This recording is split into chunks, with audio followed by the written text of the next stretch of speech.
Saat badai datang menghampiri hidupku, saat keadaan seakan tak menentu, Kau perlindunganku, Engkau kekuatanku.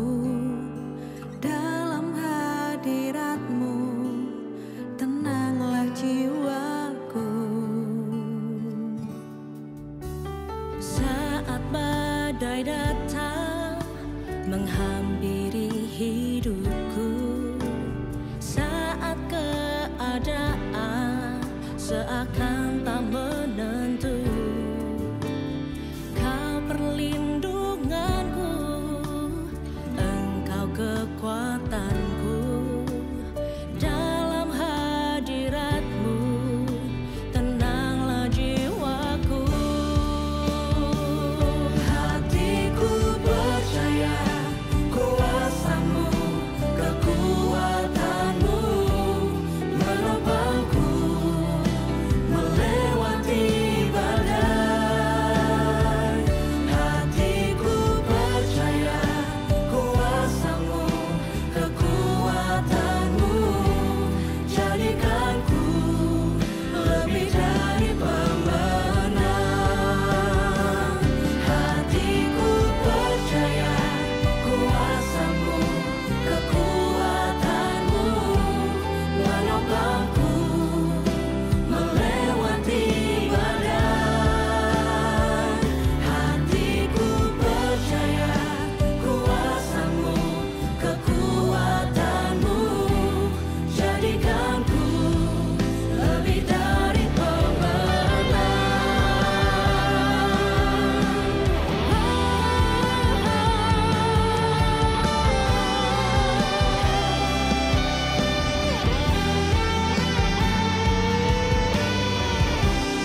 Saat badai datang, silih berganti dalam hidupku.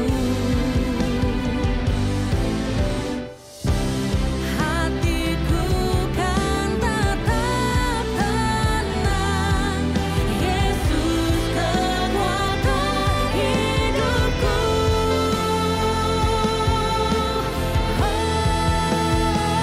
Hatiku percaya kuasa-Mu, kekuatan-Mu menopangku melewati badai.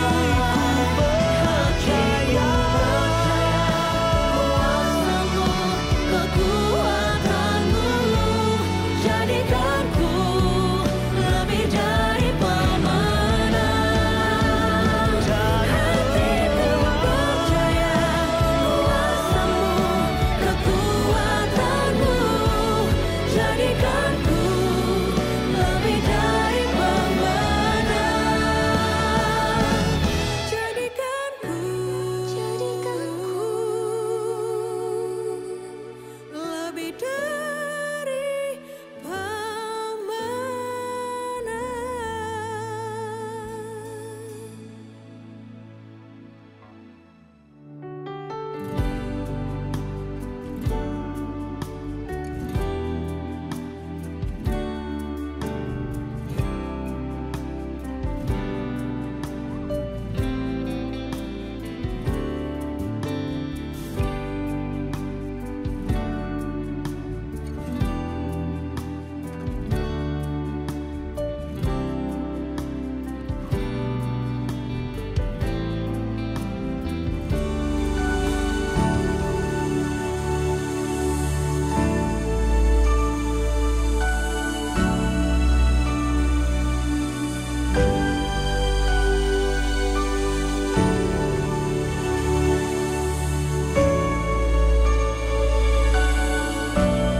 Shalom, selamat pagi Bapak Ibu Saudara yang dikasihi Tuhan.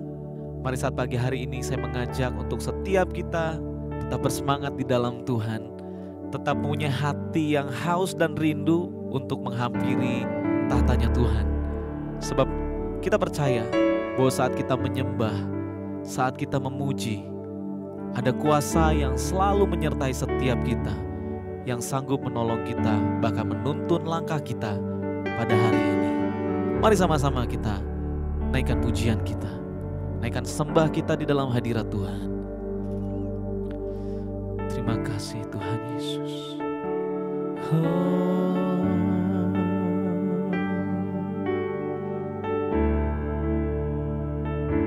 Terima kasih Yesus, ku mau menyembah-Mu Tuhan, ku mau meninggikan Engkau, sebab kasih setia-Mu Tuhan tak pernah berhenti di dalam hidupku. Oh Yesus,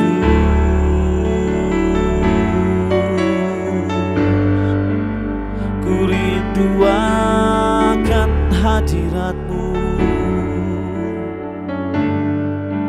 ku haus akan kasih-Mu.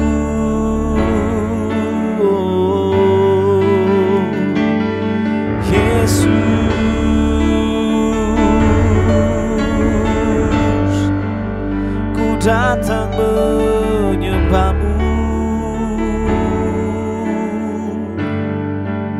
ku datang meninggikan-Mu.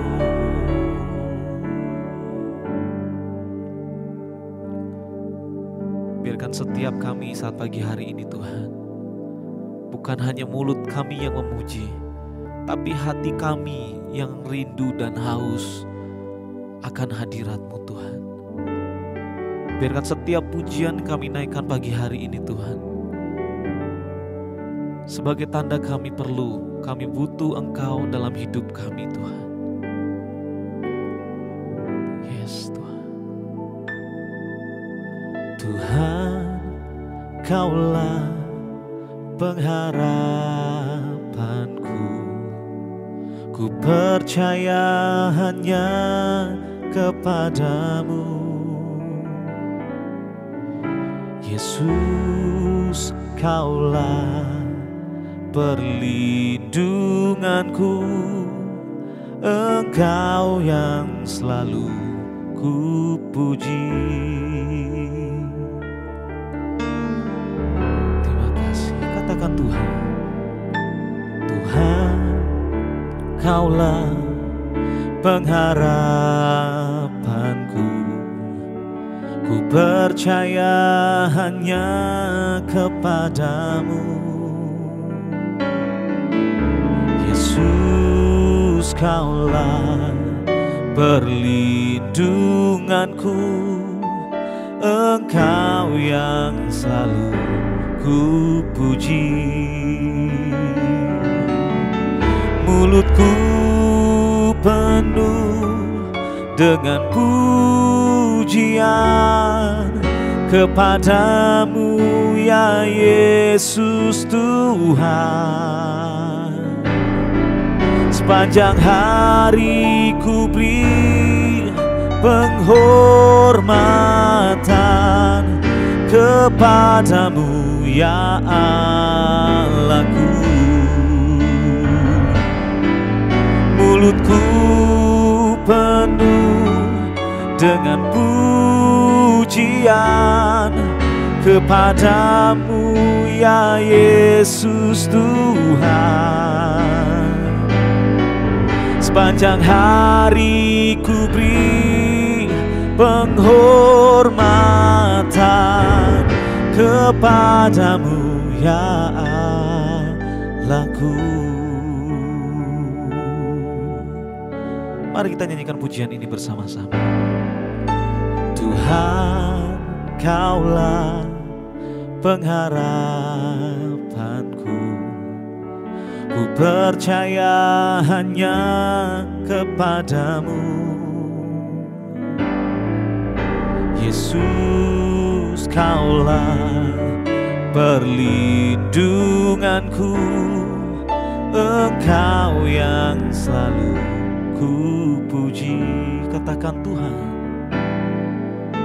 Tuhan Kaulah pengharapanku. Ku percaya hanya kepadamu, Yesus. Kaulah perlindunganku, Engkau yang selalu ku puji.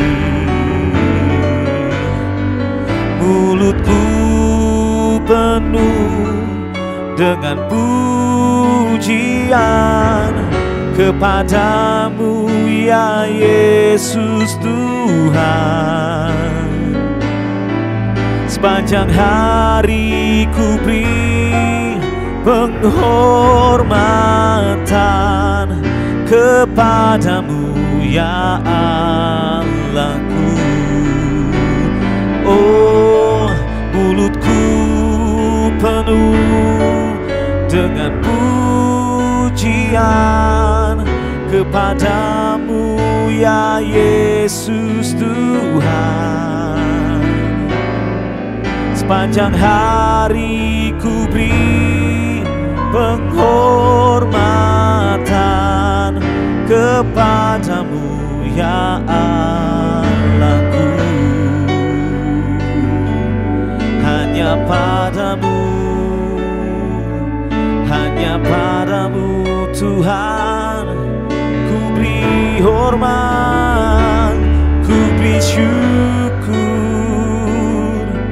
Hanya padamu, oh, kami sembah Engkau Tuhan, kami tinggikan Engkau Yesus selama-lamanya.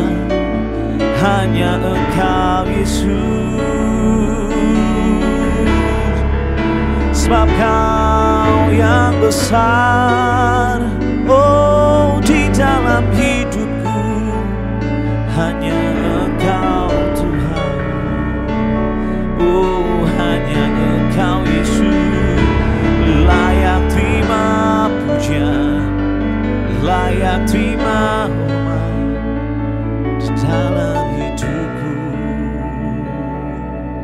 Yesus. Terima kasih Tuhan, Yesus. Mulutku penuh dengan pujian kepadamu, ya Yesus Tuhan. Sepanjang hari ku beri penghormatan kepadamu, ya Allahku. Katakan mulutku, mulutku penuh dengan pujian kepadamu, ya Yesus Tuhan. Sepanjang hari ku beri penghormatan kepadamu, ya Allahku. Mulutku penuh dengan pujian kepadamu, ya Yesus Tuhan. Sepanjang hari ku beri penghormatan kepadamu, ya Allahku. Mari nyatakan lebih sungguh. Oh, mulutku penuh dengan pujian kepadamu, ya Yesus Tuhan. Sepanjang hari ku beri penghormatan kepadamu, kepadamu ya Allahku. Sepanjang hari ku beri penghormatan kepadamu ya Allahku. Sepanjang hari ku beri penghormatan kepadamu ya Allahku.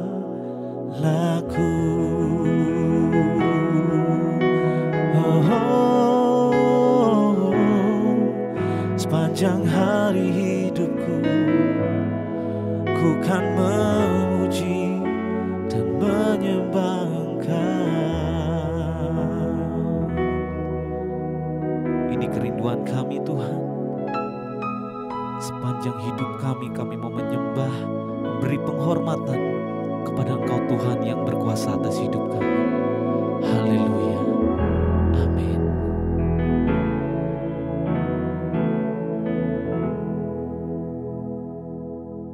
Shalom, selamat pagi Bapak Ibu dan Saudara yang dikasihi oleh Tuhan Yesus Kristus. Senang sekali bisa menjumpai Anda dalam ibadah doa pagi online pada hari ini. Dan dimanapun saudara berada, baik di Indonesia maupun di luar negeri, di pulau apapun saudara berada, baik Jawa, Sumatera, Kalimantan, Sulawesi, Papua, Bali, NTB, semua yang setia mengikuti doa pagi, kiranya berkat Tuhan melimpah dalam hidup saudara. Bahkan saudara yang mengikuti program ini dengan hati yang terbuka, mulai dari pujian penyembahan, engkau akan diberkati oleh kehadiran Tuhan. Baik, hari ini saya akan menyampaikan firman dengan judul Semua Memerlukan Yesus. Mari kita baca Yohanes 4 ayat 6-9 yang berbunyi demikian. Di situ terdapat sumur Yakub. Yesus sangat letih oleh perjalanan, karena itu ia duduk di pinggir sumur itu. Hari kira-kira pukul 12. Maka datanglah seorang perempuan Samaria hendak menimba air. Kata Yesus kepadanya, berilah aku minum. Sebab murid-muridnya telah pergi ke kota membeli makanan. Maka kata perempuan Samaria itu kepadanya, masakan engkau seorang Yahudi minta minum kepadaku seorang Samaria? Sebab orang Yahudi tidak bergaul dengan orang Samaria. Amin. Saudara, dalam perjalanannya dari Yudea bagian selatan Israel ke Galilea daerah utara, Yesus harus melintasi daerah Samaria yang ada di tengah. Kalau perjalanan kaki biasa bisa 3 hari, saudara. Ya, kalau lewat daerah lain non Samaria ke Perea menyeberang Sungai Yordan malah lebih jauh 6 hari. Yesus mengambil jarak tempuh yang lebih singkat 3 hari. Tapi 3 hari juga capek, saudara. Dan Alkitab berkata Yesus merasa letih. Kok bisa ya Tuhan capek? Nah, saudara perlu tahu, ketika Yesus Allah itu datang ke dunia dalam rupa manusia, dia bukan hanya Allah sejati, tapi dia juga manusia sejati. Dia tidak menanggalkan sifat kealahannya. Yang dia tanggalkan adalah kemuliaan sorgawi, datang di kandang yang hina, tinggal bersama manusia, dan dia menambahkan sifat manusiawi yang terbatas. Artinya sebagai manusia sejati, Yesus bisa letih atau capek. Dia bisa haus, dia bisa lapar, dia bisa sakit, dia bisa mati bahkan. Hanya dia tidak pernah berbuat dosa, walaupun dia dicobai bagaimanapun juga. Nah, kenapa juru selamat kita itu harus manusia sejati sekaligus Allah sejati? Begini, Yesus itu harus manusia sejati karena yang diselamatkannya kan adalah manusia. Karena itu dia datang dalam rupa manusia. Sebetulnya Allah itu maha kuasa. Kalau dia mau jadi gajah, bisa. Mau jadi kodok, bisa. Tapi kan yang mau diselamatkannya adalah manusia. Sehingga Allah harus menjadi manusia sejati. Saya ambil contoh. Misalnya saudara punya akuarium di rumah. Engkau memelihara ikan-ikan koki. Satu kali engkau lihat ada ikan kokimu kok lemes. Salah satunya itu aduh rasanya mau mati. Maka kalau saudara maha kuasa nih, saudara menjelma menjadi ikan koki itu. Lalu mengobati, menyembuhkan dia sehingga kokinya jadi seger kembali. Seneng kan? Tapi ketika engkau dalam rupa koki bilang, kepada yang disembuhkan, Koki, sebetulnya aku ini manusia yang memiliki kamu. Cuma karena kamu sakit, aku menjelma jadi ikan koki. Ngamuklah ikan koki. Dia kasih tahu yang lain, dibunuhlah ini ikan koki yang ada. Saudara, ini tentu contoh ya. Tetapi maksud saya adalah Yesus adalah Allah yang menjadi manusia karena yang harus diselamatkannya adalah manusia. Tetapi sekaligus Yesus adalah Allah sejati. Karena yang bisa menyelamatkan manusia itu hanya Allah. Sebab semua manusia sudah berdosa. Gimana bisa orang berdosa menyelamatkan orang berdosa yang lain? Orang buta tidak bisa menuntun orang buta. Nanti keduanya masuk ke dalam lubang. Jadi dia Allah sejati yang bisa menyelamatkan manusia. Dan dia harus turun dalam rupa manusia. Karena yang diselamatkannya adalah manusia itu sendiri. Sehingga dia sungguh-sungguh menempatkan diri sebagai orang yang harus diselamatkan. Nah, ada yang tanya, kalau Yesus itu Tuhan, kok mati ya? Tuhan mana bisa mati? Begini loh saudara, Yesus matinya di kayu salib itu sebagai manusia. Manusia bisa mati, Allah tidak bisa mati. Sebab dalam 1 Petrus 3 ayat yang ke-18 firman berkata, Ia yang telah dibunuh dalam keadaannya sebagai manusia, tetapi yang telah dibangkitkan menurut roh. Jadi dia dibunuh dalam keadaan sebagai manusia. Saya kasih contoh deh ya, supaya lebih gampang. Apakah saudara percaya Alkitab ini adalah firman Allah? Percaya? Haleluya. Kalau misalnya Alkitab ini dibakar, bisa nggak? Bisa. Jadi debu, habis, hangus. Tapi saya mau tanya, Alkitab adalah firman Allah. Tapi kalau Alkitab dibakar, apakah firman Allah punah? Tidak kan? Kenapa? Karena firman Allah bukan hanya Alkitab ini. Firman Allah itu perkataan Allah yang kekal, yang kemudian dicatat dan kita bisa membaca tulisannya dalam bentuk Alkitab. Jadi firman Allah itu sendiri tidak bisa punah karena itu kekal. Tapi buku Alkitabnya itu bisa dibakar. Waktu Yesus datang dalam rupa manusia, tubuhnya bisa mati, tapi kemudian Roh membangkitkan dia dan dia mengenakan tubuh kemuliaan yang tidak akan pernah mati lagi sampai selama-lamanya. Nah, saudara, jadi dalam kondisi sebagai manusia, Yesus bisa lelah, Yesus bisa capek, dia perlu istirahat, dia perlu makan, dia perlu minum supaya tenaganya pulih dan bisa melanjutkan perjalanan. Seperti kita juga bisa capek kan. Dalam kehidupan kita sebagai umat manusia, kita seringkali mengalami pergumulan. Kadang-kadang kita bisa letih. Saudara yang melayani Tuhan aja bisa capek sama orang-orang yang saudara layani. Aduh, saya udah sungguh-sungguh melayani, berkorban. Gak tahu terima kasih tuh orang. Menyakiti hati saya. Udah mundur aja. Saudara jangan menyerah.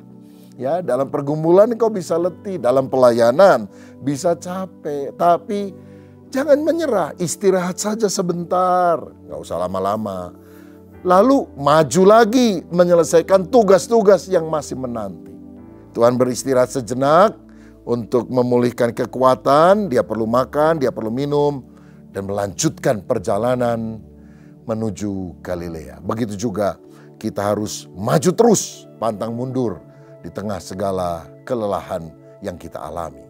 Nah, ketika Yesus duduk di pinggir sumur Yakub, jam 12 siang tiba-tiba ada seorang wanita Samaria membawa timba dan dia mau mengambil air dari sumur itu. Loh, jam 12 siang itu panas sekali kan saudara di Timur Tengah, di Israel itu. Kenapa bukan jam 6 pagi atau jam 5-6 sore lah, kan udara lebih sejuk. Rupanya wanita ini dikucilkan oleh lingkungannya. Sehingga dia juga nggak mau ketemu yang lain. Kalau ketemu sama ibu-ibu lain, nyinyir. Bukan cuma nyinyir, barangkali ada yang maki dia. Kamu yang rebut suami saya ya. Wah, daripada itu udahlah. Dia panas-panasan nggak apa-apa. Nggak mau ketemu orang. Karena dia ingin menyembunyikan diri. Karena dia berdosa. Dia adalah seorang pelacur atau seorang wanita yang tidak bermoral. Dan Yesus tahu, karena dia kan tahu segala sesuatu. Yesus menanti dia di pinggir sumur Yakub. Bukan untuk menghakimi, bukan untuk menjatuhkan vonis. Tetapi Yesus mau memahami dan siap memberikan solusi supaya orang ini bertobat, dipulihkan dan diselamatkan. Saya melihat Yesus juga adalah pribadi yang ramah. Bukan hanya tidak menghakimi, tetapi dia juga berinisiatif membuka percakapan sebagai jalan masuk untuk memberitakan Injil. Dia berkata, berilah aku minum. Nah, memang dia haus secara jasmania, tetapi pertanyaan ini juga sebetulnya membuka pintu percakapan untuk ada dialog. Karena dia kemudian akan menawarkan air kehidupan kepada wanita Samaria ini.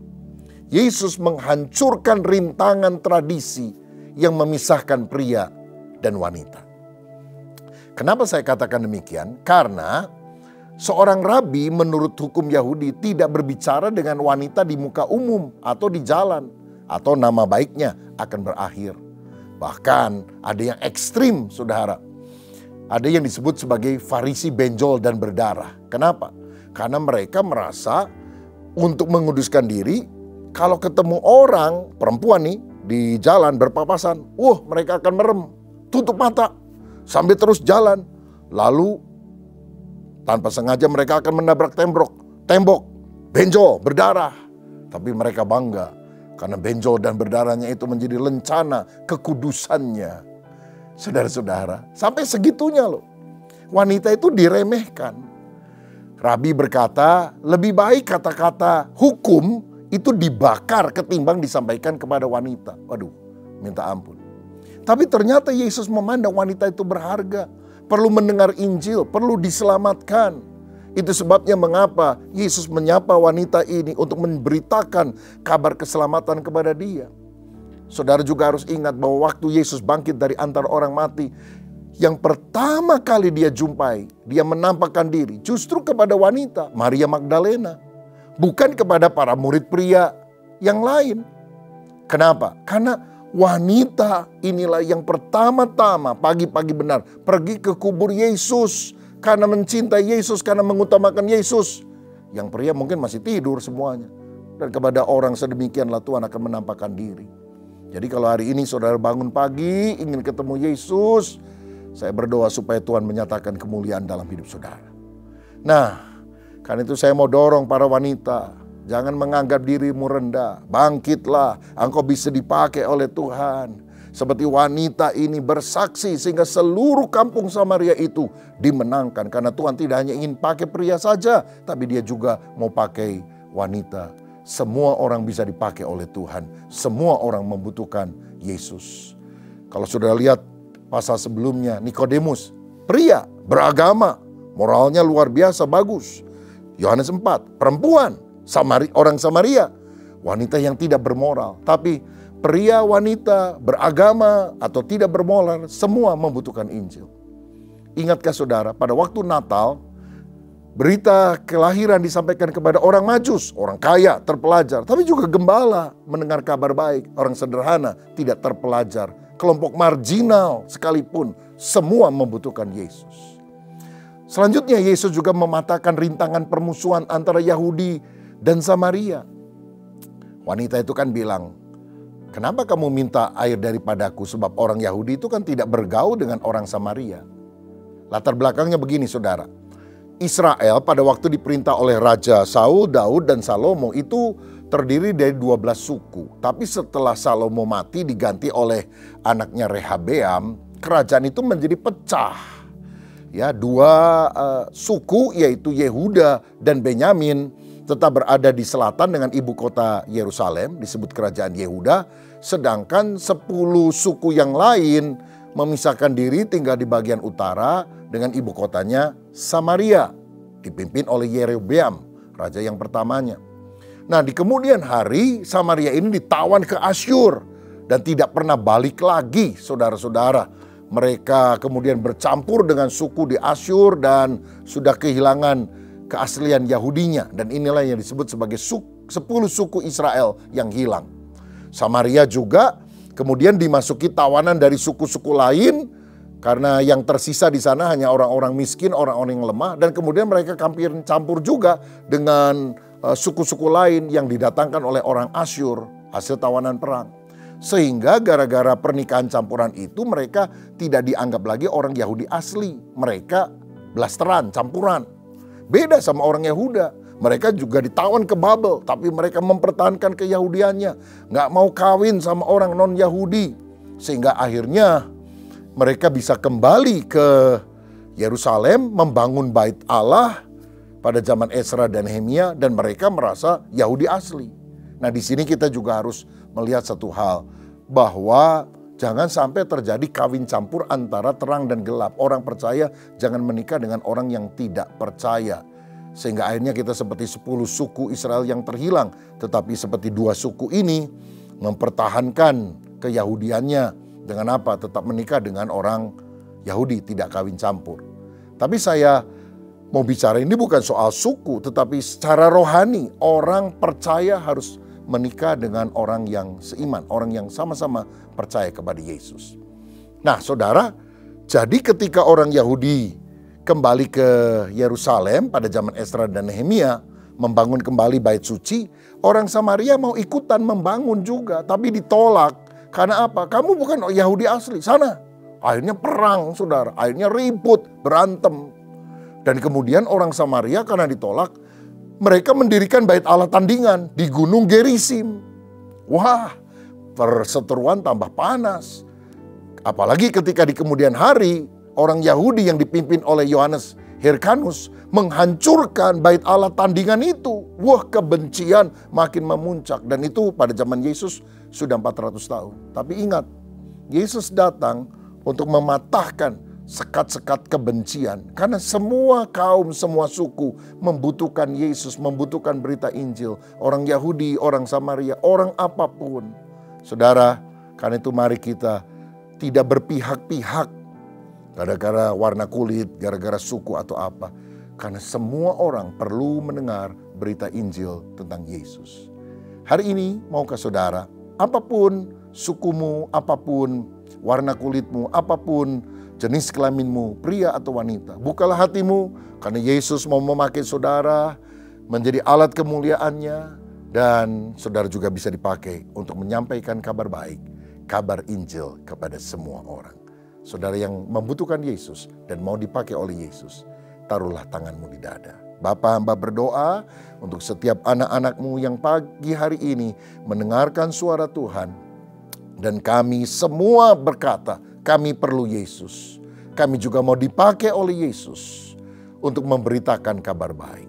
Ya Tuhan, biarlah segala sekat penghambat apapun, bahkan kepahitan, kebencian dipatahkan. Sehingga kami hidup di dalam kasih Kristus yang mengatasi segala perbedaan. Di dalam nama Yesus kami berdoa dan bersyukur. Amin. Sampai jumpa besok, Tuhan Yesus memberkati. Amin. Anda telah selesai mengikuti doa pagi bersama GBI Bethel. Kami mengajak untuk Anda tekan tombol like dan share untuk dibagikan ke teman-teman lain agar mereka juga bisa diberkati. Jangan lupa klik tombol subscribe dan nyalakan loncengnya, dan agar Anda bisa mengikuti setiap ibadah dan acara siraman rohani melalui channel ini.